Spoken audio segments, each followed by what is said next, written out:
Hi everyone, I'm Jennifer Colari. I'm a child and family therapist and a parenting coach and the founder of Connected Parenting. And welcome to the Connected Parenting Weekly Podcast. Join me every week and we'll tackle everything from temper tantrums to bedtime to sibling issues to teenage angst. Parenting can be so wonderful, but it can be so hard.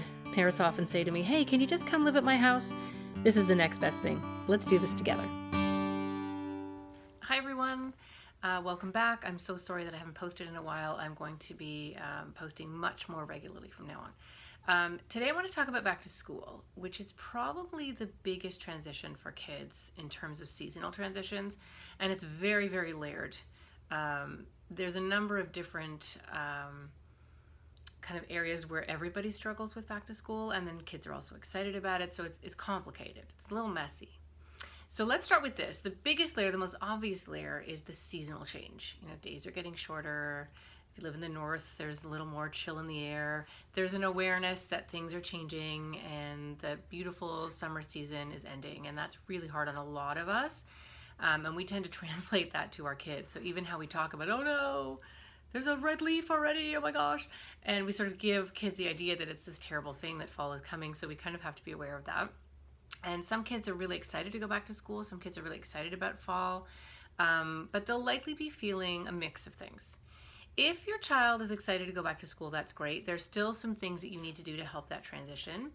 And then I'll talk about kids who are struggling in a moment. But just for kids who just are excited to go back and they can't wait, it's nice to make a big deal out of the back to school shopping and talk about school and talk about having fun. If your children are already back in school, then you need to get ready for what I call the fall crash. So what happens is everybody's excited. Everyone's doing well. You're out on time in the morning. You're high-fiving each other. You're on top of everything. And then about 2, 3, sometimes 4 weeks in, everybody kind of wakes up with like, oh yeah, this is our life now. Summer really is gone. The novelty of being back to school has worn off, and routines start to slip, and the reality sets in that there's not a holiday coming for a very long time. And I often see that right around that kind of 3-4 month mark, you're going to see some regression. You're going to see a little bit of behavior. It's not usually right at the beginning of school. For many, many kids, it's after they've been back for a month or so. And then it's also comes from us because we are sort of, the novelty of being on top of everything has worn off, and we're starting to slip again, and we're back to old, problems, and that can actually really complicate things. And that's not always the way that it is for every single family, but I do find that little crash period is definitely a thing that happens. So if you're already back in school, get ready for that probably by the end of September. For those of you who go back after Labor Day, I would suggest doing a few really important things right now. Start backing up bedtime slowly. So could even be 5 minutes, 10 minutes early each night over the next few nights. Just kind of slowly getting them back into the routine that they're going to have to be abiding by when school starts. Get them up a little bit earlier unless they're waking up early already. Just start having some texture and routine to the day. So think about having like a schedule. If your kids aren't in a day program or a camp, you might want to have like a wake up time posted, and then play by yourself time, and then family activity number 1, and then a snack, and then family activity number 2, and then lunch, and then you can do that for the afternoon.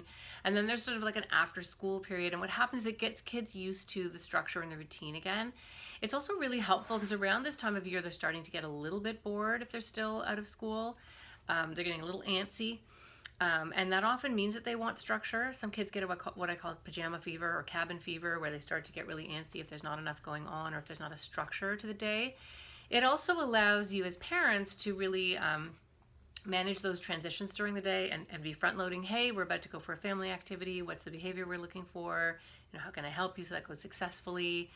Make sure that each part of the day has a little rest hour too. And that the kids have some time on their own. Kids, even if it's 15 minutes just to read or play or do something quiet, and that's often a nice thing to do later in the afternoon. So that can sort of mimic the routine and the structure that they're going to have to be following when school comes.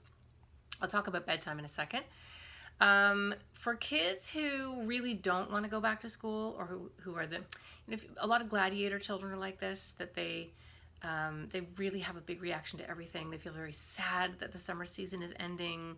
They're missing it. They're really anxious and apprehensive about what's going to happen in September. If they're the kind of child that does really well if they have a great teacher, but really, really struggles if they have a teacher that's not a great fit, or even has behavioral issues or had a bad year last year, you're going to see a lot of anxiety ramping up. And here's where it's layered, because for us as parents, we're also sad that the summer is ending. In many ways, things are lighter, schedules are easier, things are a little bit more fluid, and you're back to the driving and the practices and the flute lessons and the whatever it is that your kids are doing, and that sort of precious free time. Although there's not a lot of it in the summer, there's often more than there is during the year. And for us as parents, that's really hard. We feel that change as well. We feel that transition as well. And so our kids often are feeling very nervous. Am I going to, my friend's going to still like me after the summer? Am I going to get a teacher that I like? Is it going to be too hard, whatever grade I'm going into? And there's a lot of worrying, and that usually starts around now. Sometimes parents, if your kids are little, they kind of don't talk about summer ending because they don't want to upset their children, or they don't want to make a big deal, or summer's so short and so precious, they don't want to shorten it by talking about it coming a month before.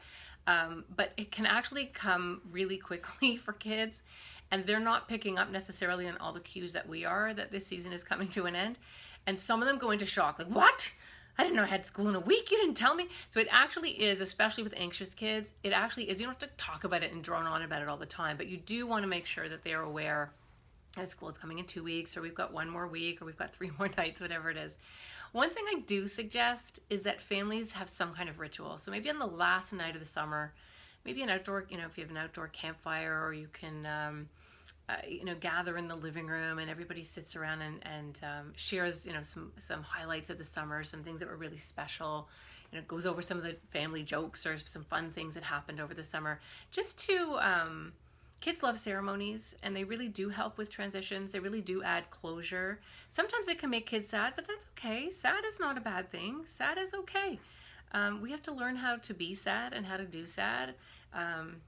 Sad can be very clearing. It can help kids feel better. It can kind of get it out so they're ready to move on to the next stage. And we have to be really aware of this, because if we're upset about summer ending and we don't want to talk about it, and we get agitated every time we think about it, then that message is going to be passed along to the kids. So it's really important to honor the summer and talk about the fun that you had, and be, if your kids are sad about it, just mirror. I get it, it's so fun, and we just wish that it would last forever, and don't move in too quickly to, but there's lots of things to look forward to, and you're going to see your friends, and don't pull them along through that too quickly if they want to just sit with being sad a little bit. They'll give you the clue. They'll say, well, what do you think? Or do you think my friends will still, will be happy to see me? Or do you think I'll get a nice teacher? They'll cue you when it's time to move on to the part of the conversation where you problem solve a little bit. But you want to use their rhythm. You want to use their energy to do that. Don't try to convince them all the time that it's going to be better. And if your child is really, really anxious about school, they're having trouble sleeping. It's not unusual for kids to really have difficulty sleeping a couple of weeks before, certainly a few nights before. Almost every child has trouble sleeping the night before. So you want to have a nice bedtime routine, a nice story. You want to be prepared to put in a little bit of extra time when it's the night before school. Many, many children cannot sleep.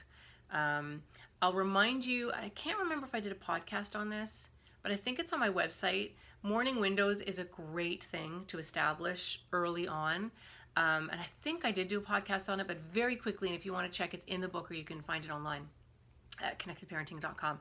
It's when you divide the morning up into 4 sections, and you can even make a little cardboard thing where you kind of have 2 pieces of cardboard together with little shutters, and then you open it, and inside it says, personal time, and then it says getting dressed, and then it says go for breakfast, and then it says get out the door, and each window is about 15 or 20 minutes. You alert your child, they get to open the window when it's time. And then you leave them alone, you don't bug them. And then 3 minutes before the window closes, you come in and you say, hey, the window's closing soon.